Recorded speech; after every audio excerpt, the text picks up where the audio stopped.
de 360 días, tercera parte, conclusión. La división del año en 360 días fue honrada de muchas maneras y de hecho se convirtió en un incentivo para progresar en astronomía y geometría, por lo que la gente no descartó fácilmente este método de cálculo cuando se volvió obsoleto.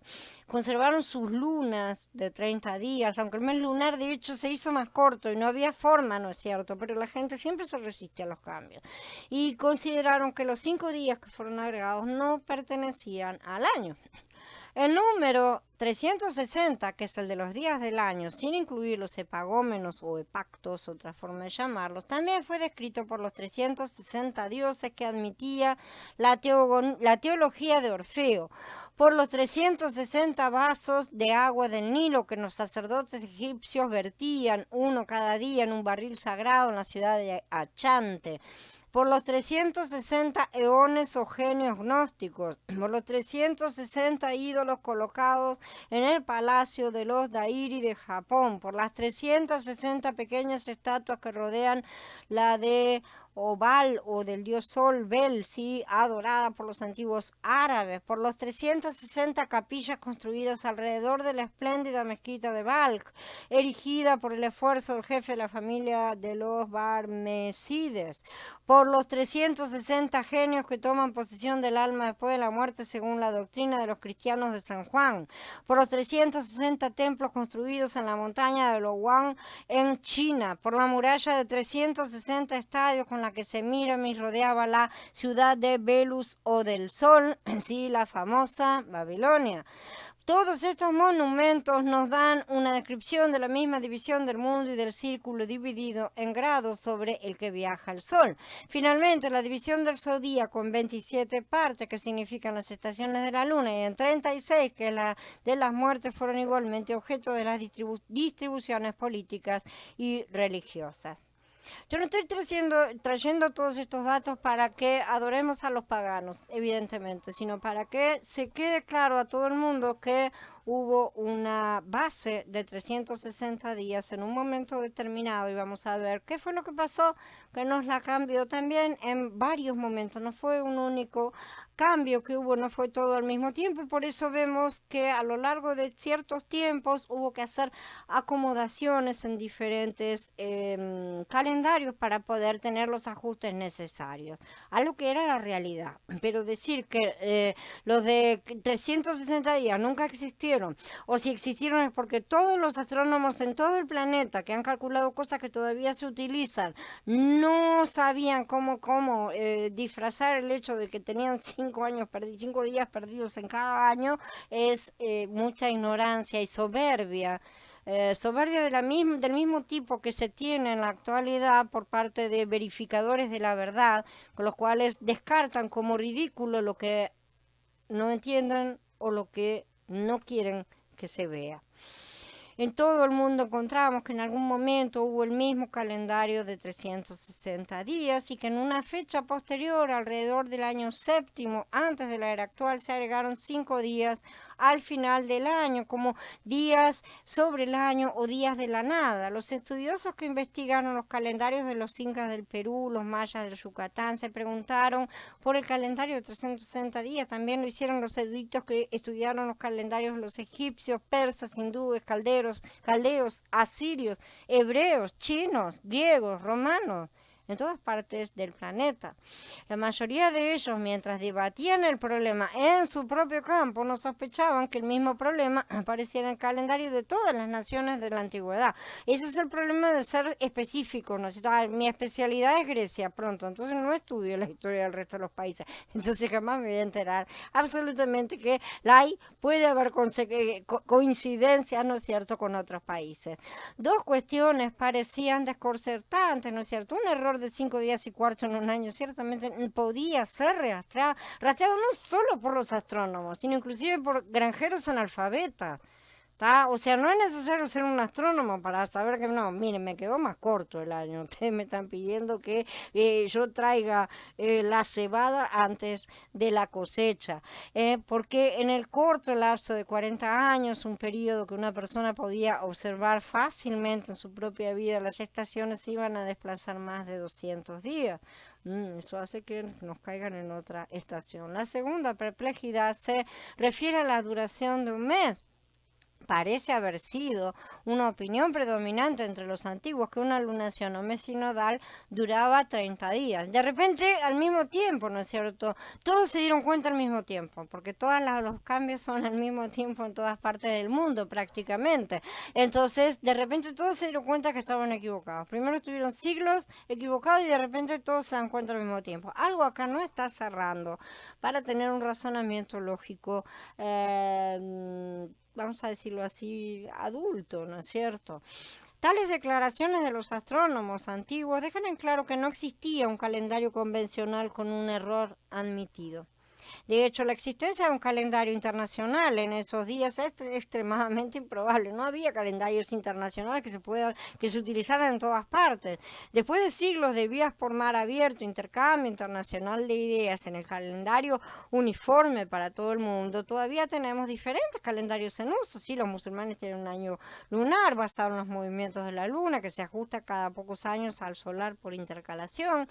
Muchos otros credos y pueblos tienen sistemas propios, ¿no es cierto?, que constan de vestigios justamente de sistemas antiguos. Los judíos usan su calendario, los chinos el propio, etcétera, etcétera.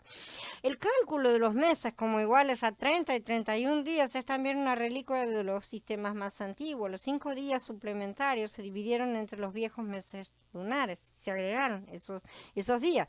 Pero en la actualidad el almanaque no describe un intervalo de 30 días entre dos lunaciones, un periodo de 360 días para 12 lunaciones. La razón de la identidad universal del cómputo del tiempo entre los siglos XV y VIII radica en el movimiento del Sol y en la revolución de la Luna durante ese periodo histórico. La duración de una revolución lunar, debe haber sido exactamente de 30 días y la duración del año aparentemente no varió de 360 días. Esto hace el bien de respetar la ciencia de los antiguos también, porque no parecen haber sido todos tan estúpidos. Luego ocurrieron una serie de catástrofes que no se sabe por qué se niegan, ¿no es cierto?, a asumir, que cambiaron el eje, la órbita de la Tierra, de la Luna, del Sol, ¿no es cierto?, como vamos a estar hablando, el año antiguo, después de atravesar un periodo marcado por estaciones desordenadas, y se instaló en un año lento, llamado así por Séneca, ¿sí?, de 365 días, 5 horas, 48 minutos y 46 segundos, siendo su mes lunar igual a 29 días, 12 horas, 44 minutos y casi 3 segundos, ¿sí?, en un periodo sinódico medio. El cálculo del tiempo de la antigua China se basaba en un coeficiente de 60. Así también en la India, México, Caldea, Persia, Grecia, Egipto, siendo 60 el coeficiente universal. Lo seguimos teniendo en nuestros relojes, no se olviden, ¿sí? Vemos esto repetido en todas las antiguas civilizaciones, pero los sabios modernos dicen que todos los sabios antiguos eran ciegos e idiotas. La civilización maya predijo los ciclos hasta el 2012 con precisión exacta. Los babilonios descubrieron los ciclos de Saros, pudieron predecir con exactitud los eclipses hasta más allá del 2100, pero ninguno de ellos se dio cuenta que el año no duraba 360 días. ¿Será? ¿Dónde estará la estupidez? Vamos a colocarla en las anteojeras de los actuales sabios a sus propios ojos, que abandonando sus cerebros en el altar del Dios Ciencia han elegido no tener razonamientos propios y no recurrir a los documentos antiguos, sino declarar como ridículo todo lo que no coincide con lo que ellos tienen escrito en la tarjetita que recibieron. Si todas las antiguas civilizaciones usaron un calendario de 360 días, al cual en un momento fueron agregados 5 días y un extra intercalar, sabiendo astronomía mucho mejor que los modernos, es de prestar atención a un factor desconocido e ignorado que de alguna forma influyó en el hecho de que necesitaran modificar su calendario, cosa que la gente no quería realmente. Vemos que eran llamados de nefastos, de cosas feas, no agradables. La gente no quería realmente, no necesitaba. El ser humano no fue el que propuso, bueno, vamos a cambiar el año. El descubrimiento de Neptuno fue producido por la deducción matemática, con trío matemático y no por observación, ¿sí? Con herramientas de cálculo y observaciones de ciertos movimientos anómalos de Urano. Adams y Le Verrier determinaron independientemente, cada uno por su lado y casi al mismo tiempo, la posible ubicación y masa de un hipotético planeta, porque había cosas que parecía que acá hay algo que está interfiriendo, ¿sí? Eso llevaría a su descubrimiento observacional después, más adelante. Si los astrónomos modernos pudieron realizar estos cálculos en base a ciertas anomalías en las órbitas de Urano que supusieron correctamente provocadas por la presencia de un planeta hasta entonces desconocido, ¿por qué los sabios no consiguen ver el mismo patrón en los calendarios activos y el paso de un calendario de 360 días a uno de 365 y un cuarto? Porque algunos pseudocientíficos se encargan de ser voceros de gritos, levantar los gritos y ridicularizar a todo el que dice, bueno, habría que ver las cosas, ¿sí? Esto implicaría un factor desconocido que no están teniendo en cuenta. En vez de llamar primitivo a todo lo antiguo, sería bueno que se recordara lo que los sacerdotes dijeron a Platón en el Timeo.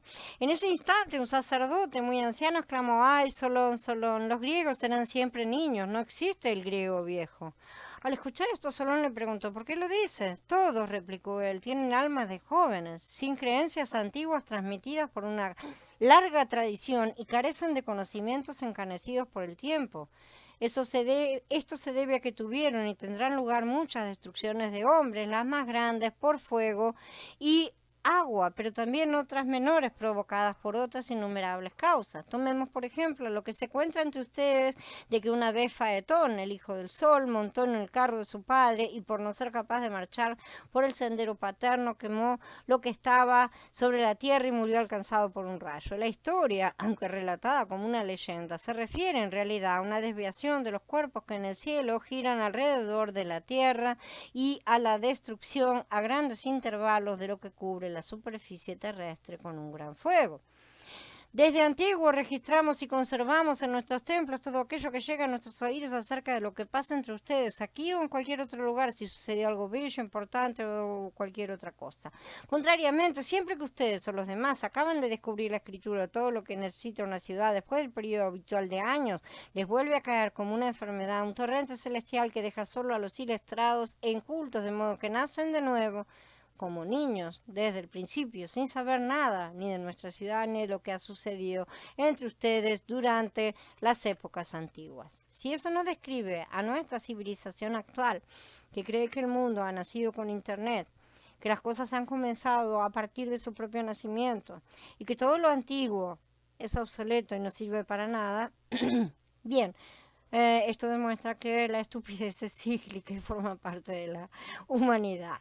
Lo que el sacerdote dice a Solón podemos hoy aplicarlo perfectamente a nuestra sociedad. Si este ciclo de renacimiento humano, como lo llamaban las civilizaciones, purificación de los dioses, es conocido, como podemos ver, desde muy antiguo por los sabios, que siempre fueron las castas sacerdotales, y este conocimiento ha sido hoy aplicado por algunos de ellos para la dominación del mundo a través de la manipulación y control de las masas, estableciendo ellos mismos la forma de llevar a la autoridad a estos puntos cero de recomienzo.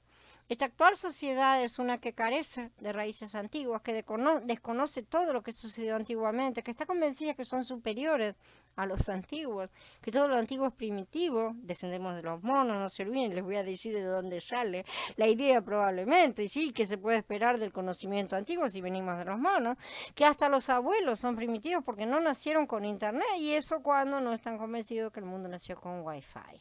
Esta generación, que es la más ignorante que se haya producido en toda la humanidad, realmente creyéndose la más sabia, sigue ciegamente las órdenes y comandos de una élite sacerdotal que está dispuesta a eliminar a muchos para mantener un supuesto equilibrio, y que está ocultando a los ojos de muchos cosas que ya sucedieron, que se van a repetir, que han sido advertidas.